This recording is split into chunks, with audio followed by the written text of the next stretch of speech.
Good evening everyone, I'm your anchor Bitgute Tumundimur with Today. We broadcast newsletters, articles and recent stories on every Tuesday, Thursday and Saturday in English. Starting from today's edition, we will be having guest time. And let me introduce our very first guest, Mr. Angar. Good evening. Thank you. So he has graduated from University of Liverpool doing his master's degree in international finance and accounting. He is also well known as ex-CEO of Mongolian Stock Exchange. Right now he is working as the chairman of Mongolian Capital Market Association.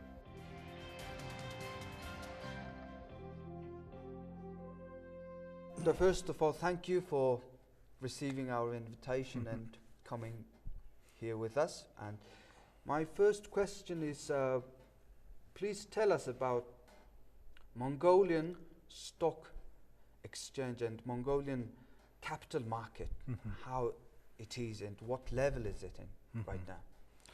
Well, actually this January, Mongolian Stock Exchange celebrated its 25th anniversary after its establishment, which means Mongolian Stock Exchange is, as old as Shanghai Stock Exchange. Shanghai, yes. Okay. But as we all know, the Shanghai Stock Exchange is now ranked number 4 in the world in terms of trading volume, turnover, etc. But Mongolian Stock Exchange is still the smallest stock exchange in the world. So I think there's some... One of the smallest one? No, the smallest. The smallest? Yes. Wow, okay. Yes.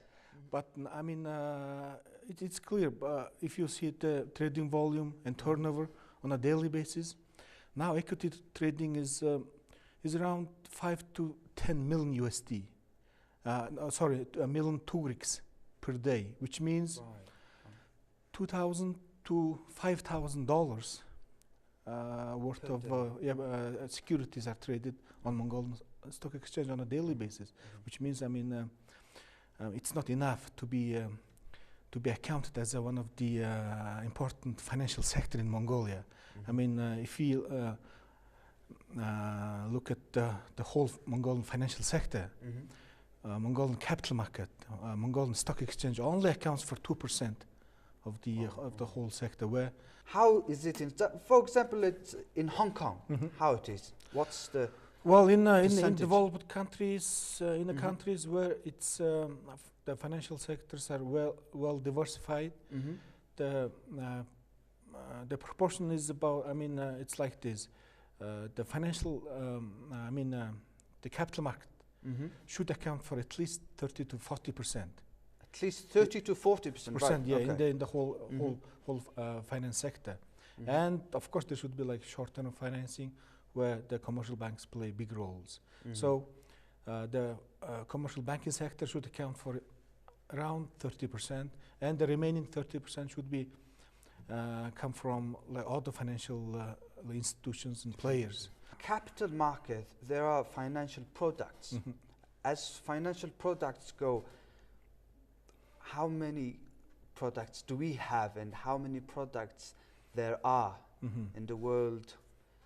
Well, stock exchange? I see your point. The financial sector, capital market is, the possibilities are endless. So there could be new products.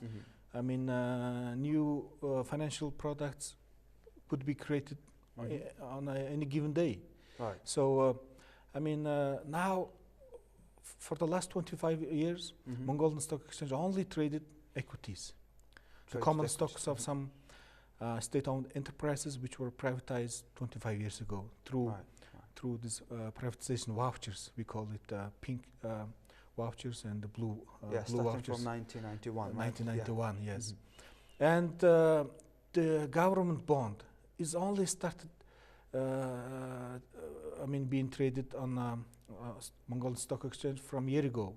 To create new financial products in Mongolia, right? Exactly. On a yearly basis, Mongolian companies and corporations, they capitalize about $5 billion worth of like credit, short-term, medium-term, and long-term credit. But I told you, the 96% of all these financial products are handled by commercial banks. But currently it's 2% by the Mongolian stock exchange, right? Where it should be at least 40%, 30%, something like that. But which means now now we're facing some kind of economic difficulties. Yes. I don't want to call it crisis, but difficulties. Okay. But these economic difficulties are calling for new products. They're calling for new financial players, new financial products that can be, used by these local companies and corporations. Because now the Mongolian domestic companies, corporations, including the biggest ones like APU, MCS, etc., they all use bank loans. So I look at these banking numbers. So this like non-performing loans, bad loans, are increasing in the last 3 years very sharply. Right. So which means the Mongolian companies just cannot afford to use bank loans as their only source of financing. So that's why I see great potential, great opportunities in Mongol's capital market, because the market is already there. Okay, now we know where we are, right? Yes, yes. As a Stockholm's capital market goes. What is holding us? What is needed to be done to progress towards a developed exchange market, stock market? Yes. Right. If you look at our legal framework, players, institutions, everything's there. Right. Everything. We have a financial regulator who also just celebrated its 10th anniversary this year. 10th anniversary, okay. Yes.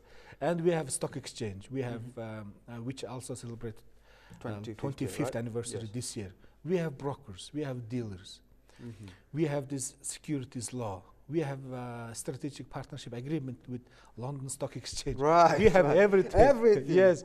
But all the infrastructure is there. it seems everything is there, but it's not performing. So that's why some people who see great opportunities, great potential in this Mongolian capital market. We formed a new association.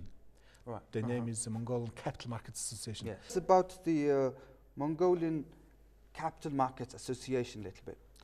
Well, like I said before, this is a non-governmental organization, NGO. Right. So the primary roles, primary objective is to, of course, this increase awareness of the Mongolian capital market in a retail investor basis, increase financial literacy, financial education, and also we want to be the bridge between Mongolian capital market as well as this foreign investors, foreign countries, foreign big institutions. So that's our medium-term goal. But everything starts from zero, right? Everything starts from small. So that's why in a week time we are organizing this Mongolian Capital Market Day in New York City. But yes, it will be like a small event.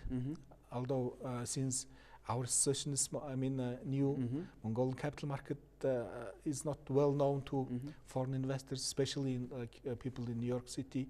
So we want to start something, but somehow our initiative was supported by various institutions and organizations. Of course, our Mongolian permanent mission to the United Nations in New York City is supporting our initiative, and they helped us to organize a few meetings in New York City. Thank you for receiving our invitation again and giving us all this information about capital market of Mongolia. Our pleasure. And I hope you guys have very great journey, great trip to New York, and when you come back, let's meet again. Yes. And thank you very much. Thank you. All right.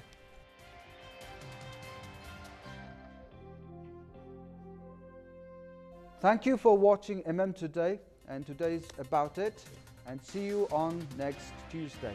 Bye bye.